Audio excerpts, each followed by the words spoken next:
Right, right. Welcome all.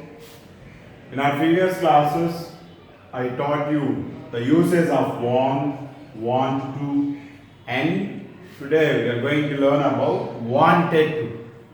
So we must know the difference between want to, and wanted to, right? So we use want just to say our need, right? మన యొక్క అవసరాన్ని తెలియచేయడానికి మనం want ఉపయోగిస్తాం. So we use want to express what మనం అనుకుంటున్నాము అనేది తెలియచేయడానికి మనం want to ఉపయోగిస్తాము. అలాగే వాంటెడ్ టు అంటే ఏం అనుకుంటున్నామో ఇస్ డిఫరెంట్, అర్థమైందా? నాకు ఇది కావాలి, ఐ వాంట్ దిస్. నేను ఇది కావాలనుకున్నాను, ఇది కొనాలని అనుకున్నాను, I want to by this. నేను కొనాలని అనుకుంటున్నాను, రైట్. నేను కొనాలని అనుకున్నాను, ఐ వాంటెడ్ టు బై. నేను కొనాలని అనుకున్నాను కానీ కొనలేదు, అది నా మీనింగ్ వచ్చేటప్పుడు అనమాట. సో ఇక్కడ బాగా అర్థం కావాల్సింది ఏంటంటే వాంట్ అంటే అవసరం, ఇది నాకు అవసరం. సో నీకేం కావాలి? I want and ice cream. నువ్వు ఏం కొనుక్కోవాలనుకుంటున్నావు? I want to buy and ice cream. నువ్వు ఏం కొనుక్కోవాలని అనుకున్నావు? I wanted to buy and ice cream. అర్థమైంది నా మాట క్లియర్గా? ఈ మూడు విషయాలు క్లారిటీగా ఉండాలి. నేను నాకు ఇది కావాలి, ఏది కావాలి? నాకు న్యూ డ్రెస్ కావాలంటే ఐ వాంట్ న్యూ డ్రెస్ అని. నేను కొత్త డ్రెస్ కొనుక్కోవాలనుకుంటున్నాను, I want to buy new dress. నేను కొత్త డ్రెస్ కొనుక్కోవాలనుకున్నాను అంటే దాని మీనింగ్ ఏంటి? నేను కొనుక్కోలేదని అర్థం కదా. సో అనుకున్నాను దాన్ని wanted, I wanted to buy a new dress. ఇలా చెప్తున్నాను. ఈ వాంట్కి, వాంటెడ్కి, వాంట్ టుకి అండ్ వాంటెడ్ టుకి డిఫరెన్స్ ఇది. సో వీటిని నెగటివ్ సెన్స్లో ఉపయోగించేటప్పుడు, నెగటివ్ సెన్స్లో వచ్చేటప్పటికి మనం వాంట్నేమో డోంట్ వాంట్ అని అన్నాం అనుకున్నాం.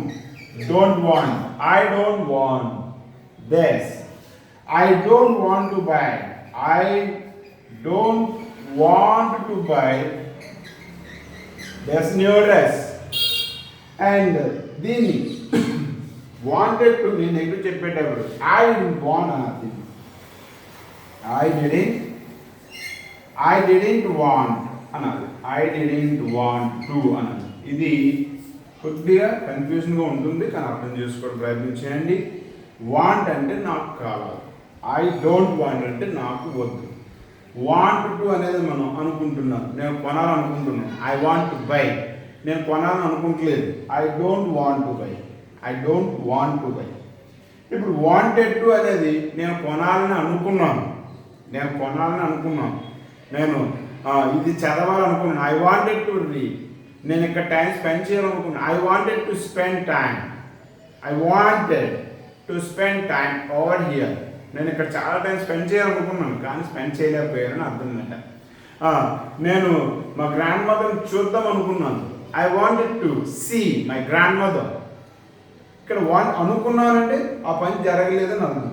సో దాన్ని నెగిటివ్ వచ్చేటప్పుడు ఐ డిడ్ంట్. సో దీని యొక్క నెగిటివ్ సెన్స్ చెప్పేటప్పుడు మాత్రం గుర్తుంచుకోవాలి. ఇక్కడ ముందు డిడ్ ఉపయోగిస్తాం, తర్వాత వాంట్ టుగా మాత్రం ఉపయోగిస్తాం. ఈ వాంట్ టుకి దాని ముందు ఉన్నటువంటి వర్డ్స్ డిఫరెన్స్ చూడాలి. I don't want to buy, నేను కొనాలని అనుకుంటలేదని అర్థం. అదే మనం డిడ్ నాట్ వాంట్ అనేది చెప్పేటప్పుడు అది జాగ్రత్తగా వినాలి. మనం ఏం చెప్తున్నాం? నేను అనుకున్నాను, నేను ఆ విధంగా అనుకోలేదు అని meaning. I don't want to go and visit him. నేను అతను వెళ్ళి కలవాలని అనుకోలేదే, నేను అతను కలవాలని అనుకున్నాను, I wanted to meet him, I wanted to visit him, I wanted to enquire about his well being. అతను ఎలా ఉన్నాడో తెలుసుకోవాలనుకున్నాను బట్ అవకాశం దొరకలేదు నాకు. నేను అతను ఎలా ఉన్నాడో తెలుసుకోవాలని అనుకోలేదు, I didn't want to enquire about his well being. So ఈ డిఫరెన్స్ తెలియాలి. సో ఇలా మనం ఈ ఈ 3 సెంటెన్సెస్ని అంటే బోత్ ఈ సెంటెన్స్ వచ్చి మనకు 2 టైప్స్ వస్తాయి, ఇవి ఒక 2 వస్తాయి, ఇవి ఒక 2, అంటే అరౌండ్ 6 సెంటెన్సెస్ని మనం డైలీ ప్రాక్టీస్ చేయగలిగితే ఇలా I want an ice cream. So బాగా ఎగ్జాంపుల్ మనకి ఈజీ ఐడియా ఉంటుందని చెప్తుంది ఇదే ఎగ్జాంపుల్, రైట్. సో ఏమనుకుంటున్నావు, I want to speak in English. కానీ ఇప్పుడు ఇంగ్లీష్లో అనుకుంటున్నావా ఇదివరకు అనుకున్నావు కానీ మాట్లాడుతున్నావా లేదు, కానీ గతంలో అనుకున్నావు I wanted to speak in English but due to lack of time I'm not able to speak with anybody blah blah blah. So ఇలా చెప్పుకోవచ్చు అనమాట. సో ఇలా మనం want to, wanted to, don't want to, didn't want to ఈ difference తెలియాలి. అలాగే నేను ఇక్కడ వర్డ్స్ పలికే విధానం కూడా అలాగే పలకడం ప్రాక్టీస్ చేస్తే ఇలా ఉంటుంది. I want to read Bible, I don't want to watch movies. Right. I wanted to move to the abroad. I wanted to move to Australia. నేను ఆస్ట్రేలియా వెళ్ళాలనుకున్నాను కానీ వెళ్ళానా అని అనుకున్నాను. సో అది చెప్తున్న example. I wanted to move South Africa. నేను south ఆఫ్రికాకి వెళ్దాం అనుకున్నాను but I didn't go. కానీ నేను America వెళ్ళాలనుకోలేదు. I didn't want to go to America. I want to go abroad. నేను విదేశాలకు వెళ్ళాలనుకుంటున్నాను, right. I want good reputation. నాకు మంచి పేరు ప్రఖ్యాతులు కావాలి. I want God's blessing. నాకు గాడ్స్ బ్లెస్సింగ్స్ కావాలి. I don't want people's blessing. నాకు ఈ ప్రజల యొక్క బ్లెస్సింగ్స్ అనేవి నాకు వద్దు. I don't want, right. I want to please God. నేను దేవుని సంతోషపెట్టాలనుకుంటున్నాను. I don't want to please the human being. నేను ఈ ప్రజల్ని సంతోష పెట్టాలనుకుంటున్నాను, right. I don't want to please the other people but I want to please my parents. నేను మా పేరెంట్స్ని హ్యాపీగా ఫీల్ అయ్యేలా చేద్దాం అనుకుంటున్నాను. సో వాంటెడ్ అనేది మనం చెప్పాలంటే ఎప్పుడు చెప్పాను కదా, అనుకుంటున్నాను ఇస్ డిఫరెంట్. నేను చిన్నప్పుడే పోలీస్ అవ్వాలని అనుకున్నాను కానీ పెద్దగా పోలీస్ అయ్యానా అవలా.